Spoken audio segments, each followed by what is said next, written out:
राजाफ्राबो मोनसे बाथ्रा दङ बुजिनांगौ थासारिया फैबाय दिनै जोंहा अस्तित्व हिनजाजोब्बाय नाख्रेबै जोंखौ आदार स्टेटनिफ्राय फैना नाख्रेबोजोब्बाय दिनै जोङो भटारनि सार्टआव दिनै इउपिपिएल बिपिएफनि बाथ्रा बुङै 500,000 दिनै राजनिति खालामनानै मा अस्तित्व हिनजाबाय ओंखायनो आङो दा मोनसे चान्स होनांगोन रायजो राजाफ्रा आंखौ मानो होननानै बुङोब्ला आदाखौ खमसे खम क'क्राझार कनस्टिटुयेन्सियाव जेरैखिजाया देरहा होनांगौ बुंनांगोन दिनै आंनि थाखाय आंहा जेबो मावनांगौ दरकार गैया आं बर' रायजोनि थाखाय थैगोन बर' रायजोआ आंखौ बासायगोन बर' रायजोआ आंखौ बानगोन बेनो बाथ्रा आंनि जोबथा एसेमेस आं बेखौनो बुंनो सानदों आरो बेसे अख्राव ओनसोलाव जुदि बुंनाय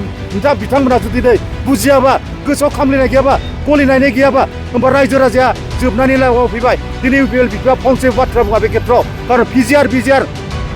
ट्राइबेल ब्लक एरिया बिजिआरनि अर्थ'खौ गोबां मानसिफोरानो मिथिया बिजिआर जाहैबाय नोंनि ट्राइबेल हानि मोनथाय थासारि जेराव नोंसोरो मोसौ मैसो खानानै दिनै जायो बे हाखौ गासिबो कब्जा खालामजोब्बाय सोरबा रायजो राजाफ्रा बेखौ बुजिदों नामा जोंनि गामिनि रायजो राजाफ्रा 500,000 होबानो भटार होयो ओंखायनो आं प्रत्येकटा लाइमोन सेंग्रा सिख्लाखौ मोनसे गुरै खावलायगोन जे फैबाय थानाय दानाव बिसायख'थियाव बा बिधान सभानि खेत्रआव आंनि नैबे 3 नाम्बार सिटआव फार्स्ट नाम्बार माबायाव जाहाजनि छबियाव देसोमनानै हरगोन आं आसा खालामो देसोमनायनि ओंथिया जाहैबाय ट्राइबेलखौ रक्षना बेखौना होनो थाखाय जोंनि बर'नि मोनथाम माखासेखौ दिनै जेराव हाबसननानै दङ जेराव लेंसुंनि हाखौ जों रैखाथि खालामनांगोन जेराव पर्बजरानि हाखौ रैखाथि खालामगोन जेराव जोङो ओरै माखासे हाबसननानै दङ खखाबाव दारि गोनांफ्रा आरो लोगोसे दिनै बेदर गोसोमफ्रा बिथांमोननि हेंथायै आं मावगोन इउपिपिएल बिफा माव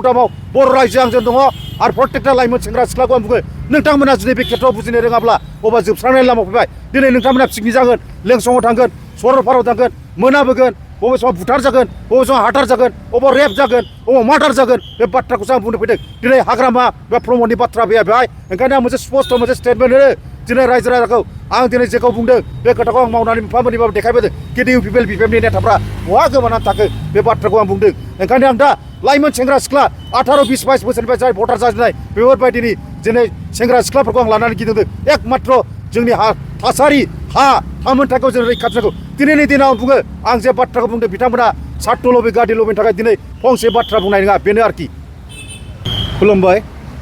आङो 3 नं क'क्राझार बियाबाव गेलेनो थांगासिनो दङ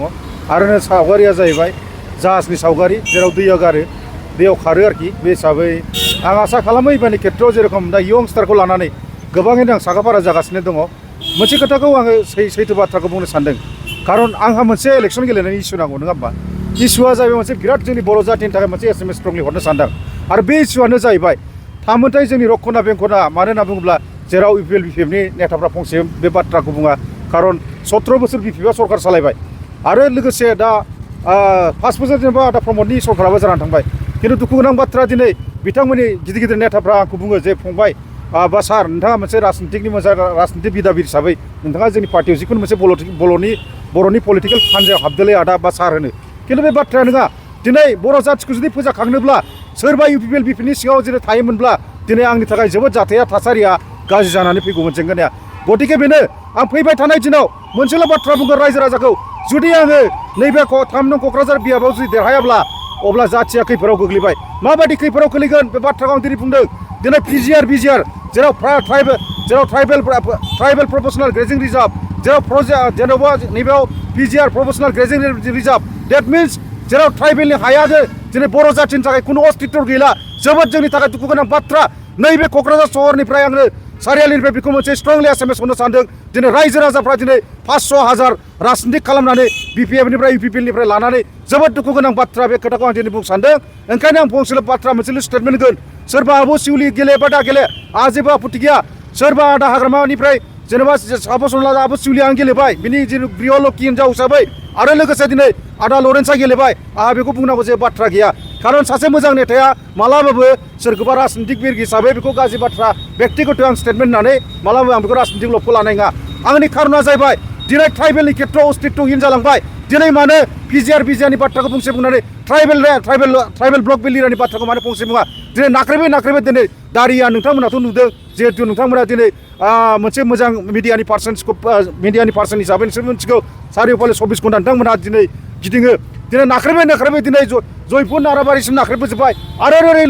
दिनै चिरांनि डिस्ट्रिक्टनि खोथायाव लेंसं टेंसंआव हाबसनबोजोब्बाय आरो ओरै गसाइगाव पर्बजरा गासिबो बेदर गोसावा झारखन्ड छत्तीसगढ़निफ्राय हाबसनबोजोब्बाय होमबा बे ट्राइबेलनि अस्तित्वआ बहा थांना थानो ओंखायनो आं दिनै प्रत्येकता दिनै जेन जेट जायखौ बुङो आंनि 20 21 22 बोसोरनि लाइमोन सेंग्रा सिख्लाखौ लानानै गिदिंगासिनो दङ आं स्ट्रंलि एसएमएस हरगोन नैबे क'क्राझार सहरनिफ्राय फैबाय थानाय दिनाव जुदि देरहायाब्ला अब्ला शुड बि बिकाम डार्कनेस होननाय बाथ्राया दिनै फैगोन आफ्टार 20 इयार्सनि गेजेराव रेप मार्डार बुथार जागोन हाथार जागोन आङो दिनै राजनितिनि खोथाखौ मोनसेल' बाथ्रा बुंदों आङो 67,000 बर' माहारिफोरखौ जाय इउपिपिएल बिपिएफ खालामो बै बिथांमोनखौ आं फंसेल' बाथ्रा बुंगोन जे बिथांमोनहा जाहाथे जेरैखि जाया एसटिनि खोथाखौ नैबे खथाखौ बासायनो थाखाय बिरोधिता खालामनो थाखाय दिनै ट्राइबेल ब्लक बिलार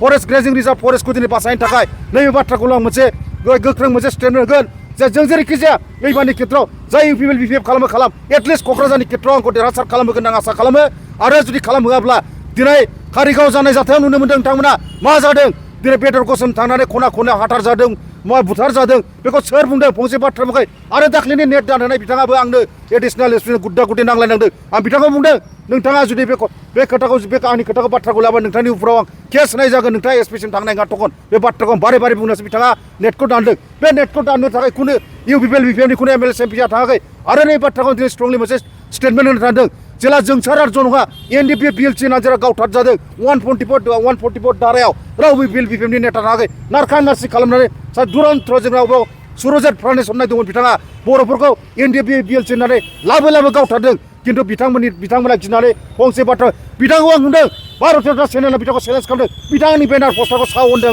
होमबा बिथांमोना सावनांदों बे खोथाखौ बिथांखौ बुंदों आङो फुरा हेरेसमेन्ट बिथांखौ बिथाङा मानो दुरन्त जोंनि जाथिखौ मानो दिनै बेबायदि हाखर थासारियाव खोलैदों किन्तु बे खेत्रआव दुखु गोनां बाथ्रा अखा गांनानै खफ्रि हमो जेब्लानाखि आङो फुरा बे खेत्रआव स्टेटमेन्ट होदों बिनि उनाव बिथाङा बेनार पस्टारखौ आं स्टुडेन्ट इउनियनखौ बुंनानै सावदों फुरा हलावल बिनि उनावसो मोनथिनो मोन्दों दे बे बिथांखौ होखारनाय बेक्तियानो जाहैबाय आंनो होमब्ला आं मानो मावाखै गतिके आङो बेनो रायजो राजाखौ आं मोनसेल' दिनै स्ट्रंलि एसएमएस हरनो सानदों आंनि खोथाया दिनै राजनितिनि खोथा नङा आंनि खोथाया दिनै अधिकारा जाबाय पाब्लिक रिलेसन पार्टिनि आफादगिरि अथवा 3 नाम्बारनि खेत्रनिफ्राय आं दिनै बुङो जुदि आं जेनोब्ला बर' जाथिया जेनबाय आं देरहायोबा बर' जाथिया देरहाबाय बे बाथ्राखौ बुंदों आंनि फायदा जाबाय कुनु जाथिनि भटखौ आंना सोरबा होयोब्ला थागोन सोरबा होआबा थागोन किन्तु आं बे बाथ्राखौ दिनै बुंदों इउपिपिएल बिपिएफनि बाथ्रा फैयाबाय एटलिस्ट जाय बिमा बिफाफ्रा एसएमएस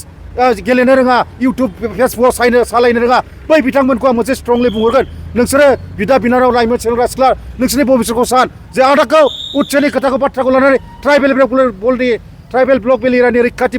बाथ्राखौ बुंनानै रक्षनाबेक्षन खालामनो होननानै आदाखौ देरहाहर होननानै बुं कारन आङो दिन रात दिनै स्टार केम्पेनार हिसाबै आं दिनै गावनो प्रसार खालामनांदों आंनि आखायाव खुनु गिदिर नेता गैया किन्तु अथ'बा दिनै रायजो राजा बर' जाथिया जुदि लुबैबा ट्राइबेल सिटी हिसाबै आं दिनै मानो बेयाव आगान सुरदों बे ट्राइबेल सिटीनि अस्तित्वआनो जाहैबाय जोंनि थामोनथा हाखौ रक्षनाबेक्षन होनो थाखाय मा हिसाबै खालामगोन दिनै बे बाथ्राखौ बुंदों आंनो नांगौ उच्चेद कारन पिजिआर अलरेडि गुवाहाटी हाइकर्टआ दिनै मावबाय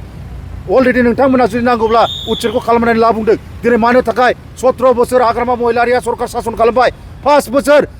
बोसोर दिनै आदा प्रमदनि सरकारा सासन खालामबाय दिनै उच्चनि खोथाखौ मानो दिनै बुङा बाथ्रा बुंसो दिनै जातिया जुदि थांनानै थायाबा नेसना जुदि थांनानै थायाबा मोनथिया जुदि जों थाखाय गैयाबा अब्ला जों मा जागोन बे बाथ्राखौ आं दिनै बुंदों आं दिनै बुंगोन जेसेबांनाखि क'क्राझार डिस्ट्रिक्ट बा चिरां डिस्ट्रिक्टआव थांनानै दङ जुदि आं देरहायोब्ला आं बुङो सोरबा जुदि बर' जाथिनि हेंथायै सोरबा जुदि फेक एनकाउन्टारब्ला बेनि मेगनखौ एख्ल'नानै आङो ब्रह्मपुत्र दैयाव नाख्लायहरगोन अथ'बा आं 100% बे जोंनि गौरां ब्रिजआव आं जोख्लायहरगोन थेवब्लाबो बर' जाथिया मालाबा थांनानै थानांगोन सान्थि थांनानै थानांगोन बे इउपिपिएल बिपिएफनि बाथ्रा फैया रायजो राजाखौ आं मोनसे स्टेटमेन्ट होगोन आं जेननाय माने बर' रायजोआ जेननाय आं देरहानाय माने बर' रायजोआ देरहानाय कारन इउपिपिएल बिपिएफनाव बे साहस गैया दिनै आब' सेउलिया देरहागोन बिथाङा 500-600 थाखा गादिनि लबि जानानै